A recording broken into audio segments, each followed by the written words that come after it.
కానీ మనిషి చేస్తున్న పాపానికి ఏ వైద్యుడు లేడు కదా.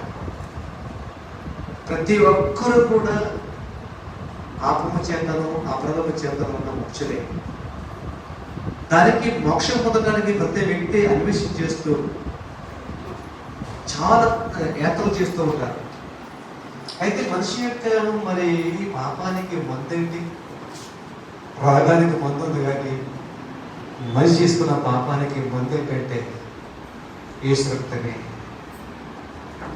క్రీస్తు ఎందుకు పుట్టారండి? ఈ లోకంలో ఎందుకు పుట్టారంటే తమ పాపాల నుండి రక్షించడానికి యేసు వారు ఈ లోకంలో ఎందుకు పుట్టారు. ఇంకా ఇద్దరు జాతరంటే ఆయన పుట్టి 2023 సంవత్సరాలు చాలా మంది అనుకుంటున్నారు. కానీ బైబిల్ ఏమైపడుతుంటే ఎబ్రీ పత్రిక 10:7 ఏరేపడుతుందమ్మా.